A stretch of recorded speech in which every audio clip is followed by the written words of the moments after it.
Baseball ने दिया भारत को बहुत बड़ा झटका। जो ओवर कॉन्फिडेंस नज़र आ रही थी टीम इंडिया बुरी तरीके से तबरदूस होकर रह गई है। आखिरी 2 दिन, शुरू के 2 दिन में बड़े बड़े खिलाड़ियों को सुनता था, इंडियन के एनालिस्ट को सुनता था, बड़ी बड़ी बातें कर रहे थे कि बेसबॉल बुरी तरीके से बैठ गई, बेसबॉल इंडिया में नहीं चलेगी।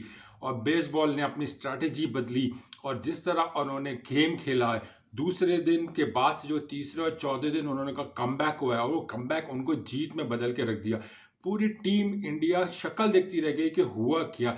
जो इंडिया पहली इनिंग में 400 के प्लस स्कोर कर चुकी थी और इतनी बड़ी लीड ले चुकी थी, जो उनकी तारीख है कि हैदराबाद में वो हारते नहीं है। दूसरा, 100 रन से लीड अगर वो ले ले तो वो मैच कभी हारा नहीं इंडिया में। वो सब रिवाइज, वो सारे रिकॉर्ड तोड़ दिए बेसबॉल के खिलाड़ियों ने। पूरी एक कंप्लीट स्ट्रैटेजी के साथ आए और बिल्कुल जवाब दिया। फर्स्ट इनिंग के एक नाकामी के बाद मुझे लग रहा था, मैं बार बार बोल रहा था कि बेसबॉल जवाब देगा, बेसबॉल खेल लेगा। पोप ने बहुत बेहतरीन बैटिंग की, लेकिन जिस तरह की बॉलिंग्स की है, पूरी की पूरी टीम इंडिया फैल बैठ के रह गई, क्योंकि टीम इंडिया एक्सपोज हो रही। टीम इंडिया बार बार एक्सपोज इस वजह से हो रही थी कि टीम इंडिया के बैटर्स स्कोर नहीं कर रहे थे। टीम इंडिया के बैटर्स जब तक स्कोर नहीं करेंगे, टीम इंडिया का यही हाल होगा। जब जब तक आप शुभमन गिल जैसे लोगों को, श्रेयस अय्यर जैसे लोगों को आप चांस देते रहेंगे, टीम इंडिया के साथ ऐसे ही होता रहेगा। रोहित शर्मा हो जाएं या विराट कोहली हो जाएं, ये सिर्फ एक वाहिद लोग हैं जो टीम इंडिया के एक बैकबोन बने हुए। अदरवाइज टीम इंडिया बुरी तरीके से एक्सपोज हो रही है। बड़े बड़े नाम थे, बड़ी बड़ी टीम थी, लेकिन एक यंग टीम ने टीम इंडिया को हरा दिया। उसकी वजह ये नजर आई कि इंडियन बैटर्स बिल्कुल बिल्कुल घबराए हुए नजर आए चौथे दिन। और जो स्पिन अटैक थे, जो यंग बॉलर जो डेब्यूटेड थे, हार्टले, उसने जो बॉलिंग की है, 7 विकेटें हासिल की हैं। आज संडे पूरा टेस्ट क्रिकेट की तारीख में बेहतरीन दिनों में से था। उसकी वजह ये कि सुबह सुबह वेस्ट इंडीज़ ने ऑस्ट्रेलिया को मारा, वो जोसेफ ने बेहतरीन बॉलिंग की। इधर इंडिया की बैंड उस वक्त बच गई जब इंडिया को टारगेट मिला और इंडिया उस टारगेट को अचीव नहीं कर सका और 28 रन से इसको शिकस्त हुई है। और स्पिन अटैक के सामने बुरी तरीके से अपनी ही सरजमीन पे हार गए। जिसे कहते हैं ना कि घर में घुस के मारने वाली बात थी। इंग्लैंड ने वाकई बहुत बुरी तरीके से मारा। बहुत ज़्यादा ओवर कॉन्फिडेंस नज़र आ रही थी टीम इंडिया। ख़ासतौर पे इनके जो कमेंटेटर्स थे या जो इनके स्पोर्ट्स जर्नलिस्ट कह लो या एनालिस्ट कह लो, बड़ी बातें कर रही थी कि बेसबॉल गया, बेसबॉल ये हुआ, बेसबॉल ये नहीं कर सकता। लेकिन बेसबॉल ने जवाब दिया। पोप ने जिस तरह की बैटिंग की है, देखिए कोई भी बैटर इंडिया का कोई भी सेंचुरी की तरफ नहीं किया। सब अब सब बुरी तरीके से एक्सपोज होते रहे। अब जैसे रोहित शर्मा कब तक स्कोर करेंगे? मैंने कहा था जायसवाल सिर्फ उस वक्त स्कोर करता है जब पिच थोड़ी फ्लैट होगी, जहां पिच हिलने जुलने वाली नजर आएगी, बॉल ज्यादा होगी, जायसवाल वहां फ्लॉप होगा। और यही हुआ। जो जैस बॉल, बड़ी बातें हो रही थी कि जैस बॉल पहली इनिंग में बेहतरीन खेला, जैस बॉल ने बेसबॉल की बैंड बजा दी।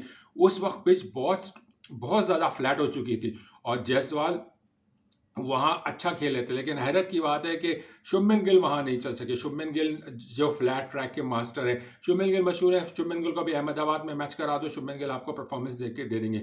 श्रेयस अय्यर बार बार फ्लॉप हो रहे हैं, इंडिया के लिए बहुत बड़ा अलार्मिंग सिचुएशन है। केएल राहुल कब तक आपको बचाते रहेंगे? साउथ अफ्रीका में उन्होंने एक बार बचाया था, फिर अब कब तक बचाएंगे? पहली इनिंग में भी जो इतना स्कोर हुआ वो केएल राहुल ही की वजह से हुआ था और जडेजा की वजह से। जडेजा एक ऑलराउंडर है, कभी चलेंगे कभी नहीं चलेंगे। इंडिया अपना लाइनअप सही करेगा। विराट कोहली की यहाँ पे इंडिया को बहुत कमी महसूस हुई है। बड़ा शोर था, इंडिया जीत जाएगा, ये टेस्ट मैच 100% इंडिया के हाथ में था।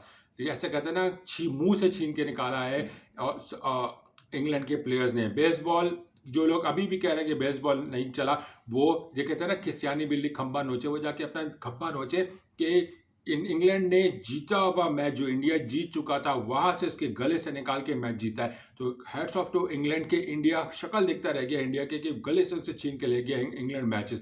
और बेसबॉल ने अपनी स्ट्रैटेजी बदली। हर कुछ जरूरी नहीं होती कि हर चीज अटैकिंग क्रिकेट खेले। उन्होंने जो स्ट्रैटेजी अपनाई वो कामयाब रही और वो उसी पे सक्सेसफुल रहे। जो रूट बॉलिंग की, बेहतरीन बॉलिंग की जो रूट ने, फिर हार्टले ने अच्छी बॉलिंग की। वे सारे बॉलर्स ना यंग भी थे और फर्स्ट टाइम उन्होंने इनएक्सपीरियंस कह सकते हैं इंडियन सरजमीन पे। उसके सामने इंडियन बैटर्स फ्लॉप हो गए। बहुत बड़ा धचका है टीम इंडिया के लिए। बड़ी बड़ी बातें करने वालों का एक चेहरा निकाब हुआ। टीम इंडिया की मुसलसल हार चली आ रही है। ये इंडिया की 19 नवंबर को वर्ल्ड कप फाइनल अपनी सरजमीन पे हार हुई थी। उसके बाद साउथ अफ्रीका के खिलाफ सीरीज तो बच गई थी, पहला टेस्ट तो हारे थे, लेकिन उसके बाद ये हार इंडिया को बहुत बड़ा धचका देगी। उसकी वजह ये है कि ये बेसबॉल क्रिकेट जो है ना, इसके ये मशहूर है इंग्लैंड वाले। इंग्लैंड वाले ये समझे इंडियंस के यार ये अटैकिंग क्रिकेट खेलेंगे, नहीं यार, वो मॉडर्न डे क्रिकेट खेले, लेकिन उन्होंने जिस तरह की अटैकिंग क्रिकेट खेलनी थी ना, वो उन्होंने पिच के लिहाज से खेली। उनको पता था कि चौथी बैटिंग इंडिया को करनी है, अगर हमने इतना स्कोर दे दिया तो इंडियन चौथी बैटिंग नहीं कर पाएगा इस पिच पे, और वही हुआ पूरी तरीके से। रोहित शर्मा 39 स्कोर कर सके, जायसवाल फ्लॉप हुए, शुभमन गिल सिफर पे आउट हो गए, केएल राहुल नहीं चल सके, सैयद नहीं चल सके, जडेजा रन आउट हो गए, फिर अश्विन ने थोड़ा अटैक करने की कोशिश की, वो स्टंप हो गए उसके बाद। और दूसरी बात उनकी मुझे हैरानगी की बात है कि जो विकेट कीपर, अगर आप केएल राहुल को नहीं खिला रहे तो पीछे ईशान किशन मौजूद हैं, पीछे अपना संजू सैमसन मौजूद हैं, लेकिन वजह आखिर क्या है कि भारत को खिलाया गया? क्या क्या वजह है कि संजू सैमसन से इतना चिढ़ है? किसको चिढ़ है? जो वजह से इंडिया को नुकसान हो रहा है? क्यों केएल राहुल को विकेट कीपिंग नहीं कराई गई? किसी वजह बैटर खिलाया गया? क्यों